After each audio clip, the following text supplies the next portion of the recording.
मित्रांनो, ही मूवी सुरू होते कौसल्या नावाच्या बाईपासून. ती एका घरामध्ये मोलकरणीचं काम करत असते आणि तिला एके दिवशी दिवसाढवळ्या स्वप्न पडतं की तिचे साहेब घराच्या मागे कोणाची तरी बॉडी खेचून नेत आहेत. पुढे ती मालकिनीला म्हणजे चित्राला सांगते की तरुणाची बॉडी असेल आणि खून नक्कीच होणार आहे. चित्रा एक हार्ट पेशंट आहे, सोबत तिला डायबिटीजसुद्धा आहे. गेल्याच महिन्यात चित्राला गेटवर रडत असलेली बाई कौसल्या भेटते. कौसल्या नवऱ्यापासून वेगळी राहत असते. चित्राला तिची दया येते आणि चित्रा तिला घर सांभाळण्यासाठी ठेवते. चित्राचा नवरा उदय हा रागीट आणि उर्मट स्वभावाचा आहे. तो पेशाने एक रायटर आहे. त्याची नवी फिल्म फ्लॉप झालेली असते.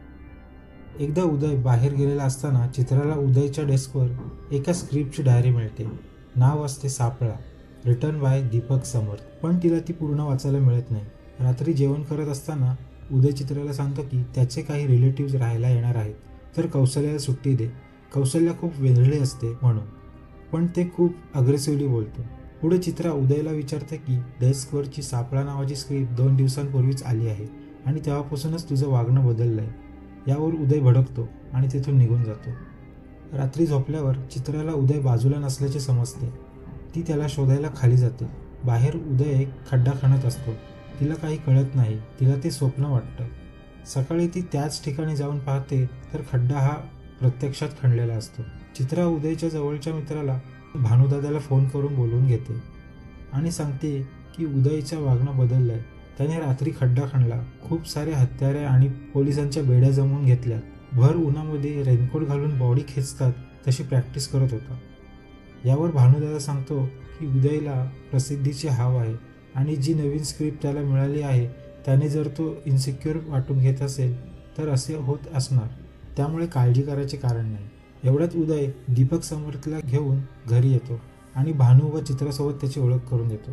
रात्री जेवणाच्या वेळी दीपक उदयच्या हत्यारांचं कलेक्शन पाहत असतो व तो पोलिसांच्या बेड्या या कशासाठी आहेत हे उदयला विचारतो. त्यावर उदय त्याला सांगतो की या बेड्या नवीन स्क्रिप्टचा पार्ट आहे आणि मी तुला त्यांचं प्रात्यक्षिक करून दाखवतो. या बेड्या मी खास जादूगाराकडून माझ्यासाठी बनवून घेतलेल्या आहेत. त्यावर चित्रा उदयला जेवायला या असं वारंवार सांगते, पण उदय इग्नोर करत राहतो. पुढे उदय दीपकला बेड्या घालतो आणि चावी हरवल्याचा बनाव करतो. त्यावर दीपक हसायला लागतो. पुढे उदय ड्रॉवरमधून वायर काढतो. त्यावर चित्रा घाबरते आणि काय करताय हे विचारते. परत दीपक हसायला लागतो आणि म्हणतो, चांगला मूव्ही प्लॉट आहे की. एक मोठा लेखक एका छोट्या लेखकाचा हात बांधून ठेवतो आणि दोन्ही हातांनी त्याचा गळा. एवढं बोलताच तो गप्प राहतो आणि उदयला मला सोडा अशी विनंती करतो. इतक्यात उदय मोठ्या ताकदीने दीपकचा गळा आवळतो आणि त्याला मारून टाकतो. हे सर्व चित्राच्या समोरच घडत असतं. चित्रा उदयला थांबवण्याचा प्रयत्न करते, पण तिला यश येत नाही. उदय दीपकच्या बॉडीला काळ्या प्लास्टिकमध्ये गुंडाळून खेचत नेऊन त्याच खड्ड्यात पुरतो. उदयला इतक्यात एक फोन येतो. या कॉलवरून समजते की उदयचे एका मुलीसोबत अफेअर आहे, जिचं नाव पूजा असते. पुढे दीपक चित्राला सांगतो की हे सर्व त्याने दीपकच्या स्क्रिप्टसाठी केलेलं आहे. त्याला दीपकची स्क्रिप्ट आपल्या नावावर करून घेऊन एक मूव्ही बनवायची आहे. इतक्यात दारावरची बेल वाजते आणि दरवाजा उघडताच कौसल्या आतमध्ये येते. तिचा अवतार पूर्णपणे अंगात आल्यासारखा असतो आणि ती वास घेत बोलत असते की रक्ताचा वास येतोय, रक्ताचा वास येतोय. पुढे ती म्हणते की हत्यारांमधील कट्यार ही वापरलेली आहे आणि पुन्हा वापरली जाणार आहे आणि एक तरुण उदयला मारणार आहे. एवढं बोलून ती बेशुद्ध होते. थोड्या वेळाने शुद्धीवर येऊन तेथून निघून जाते. नंतर चित्रा आणि उदय झोपायला जातात. मध्यरात्री चित्राला जाग येते व ती एका माणसाची सावली आपल्या बेडरूमच्या दरवाज्यातून बघते आणि घाबरून उदयला उठवते. बाहेर जाताच तो माणूस उदयला खाली खेचून घेऊन जातो आणि हत्यारांमधील कट्यारने उदयच्या पोटात वार करतो. उदय खाली पडतो. मित्रांनो, हा माणूस दुसरा तिसरा कोणी नसून दीपकच असतो. पूर्ण चिखलाने माखलेला असतो आणि दीपक चित्राला मारण्यासाठी पाठलाग करतो. चित्राला मारायच्या आधी चित्राला हार्ट अटॅक येतो आणि ती जमिनीवर कोसळते. इथे चित्राचा मृत्यू होतो. इतक्यात उदय उठतो आणि दीपकला आवाज देतो आणि दोघेही शेजारी बसतात. उदयला जराही इजा झालेली नसते. मित्रांनो, हा सगळा बनाव होता हे तुम्हाला समजलं असेलच. त्यांच्या बोलण्यावरून समजते की दोघांचा करार झालेला असतो की चित्रा मेल्यावर संपूर्ण प्रॉपर्टी अर्धी अर्धी वाटून येणार.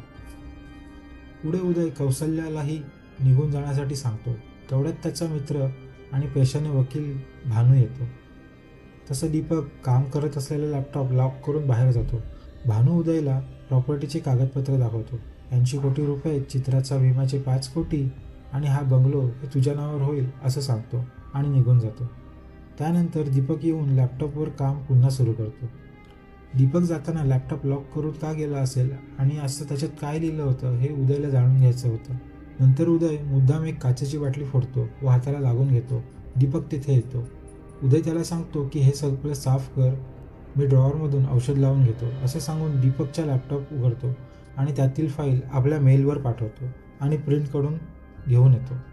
त्या प्रिंट वाचत दीपकच्या समोर येतो आणि त्याच्यावर भडकतो की जे घडलं तेच जर मूवीमध्ये दाखवलं तर आपण पकडले जाऊ. त्यावर दीपक उदयला समजावून सांगतो की झालेल्या घटनेकडे तिसऱ्या व्यक्तीच्या नजरेतून बघ आणि ही मूवी जर बनली तर ब्लॉकबस्टर होईल आणि आपण जे केलंय त्याचा पुरावासुद्धा नाही आहे. त्यावर उदय चिडतो व दीपकच्या लॅपटॉपमधून स्क्रिप्ट डिलीट करण्याचा प्रयत्न करतो.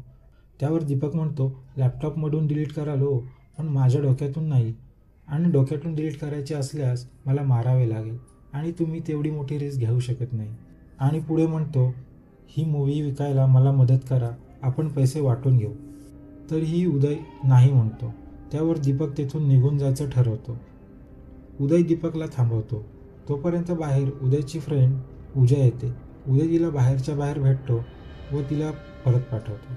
आतमध्ये येऊन दीपकला खोटे सांगतो की चित्र त्याच्यासाठी फारसं काही ठेवून गेलेलं नाही आणि तिच्या विम्याचे पैसे देखील कधी येतील हे माहीत नाही.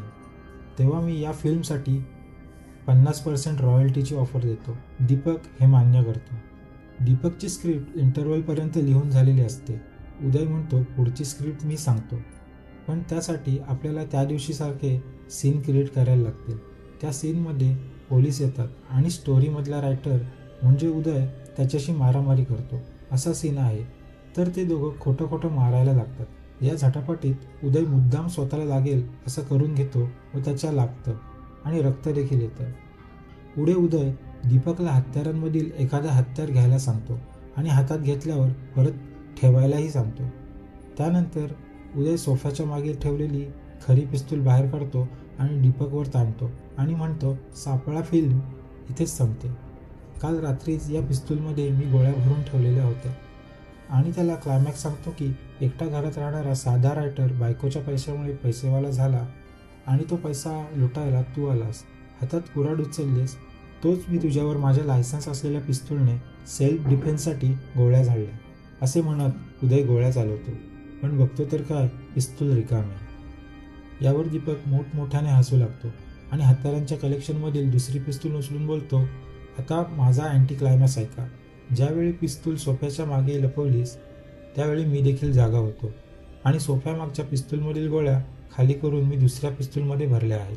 बंदुकीच्या धाकावर दीपक उदयला खुर्ची आणण्यासाठी सांगतो आणि त्याचे हात खुर्चीच्या मागे नेऊन त्याला बेड्या लावतो. पुढे बोलतो, मी तुला जिवंत सोडतोय, आता लोकांना तू हे सांगायचं की मला तू नोकरीवरून काढलं आणि मी इथून निघून गेलो. जर जास्त हुशारपणा केलास तर आपण जे केलंय ते जगासमोर येईल. असं म्हणत तो पिस्तूल टेबलवर ठेवून वरच्या मजल्यावर आपले सामान आणि 80 कोटी कॅश आणायला जातो आणि घेऊनही येतो. पुढे खाली येऊन पाहतो तर काय, उदय बेड्या सोडून हातात पिस्तूल घेऊन उभा राहतो आणि बघताच दीपकवर 2 गोळ्या झाडतो. दीपक तेथेच त्याचा जीव सोडतो. पुढे उदय दीपकच्या बॉडीसमोर बसून बोलतो, सस्पेन्स रायटरने छोट्या छोट्या गोष्टींकडे लक्ष द्यायचे असते. मी तुला आधीच सांगितले होते की मी बेड्या जादूगाराकडून विकत घेतल्या आहेत आणि त्याला एक बटन असते ज्याने त्या उघडतात. इतक्यात दारावर बेल वाजते आणि एक मॉडेल मुलगी उदयला भेटायला येते. ही मुलगी दुसरी तिसरी कोणी नसून कौसल्या असते. हो मित्रांनो, हा सर्व प्लॅन कौसल्या आणि उदय दोघे मिळून करतात. मित्रांनो, ही मूवी कशी वाटली ते नक्की कमेंट करून सांगा. सोबत सबस्क्राईब करायला विसरू नका आणखी नवीन मूवीजसाठी.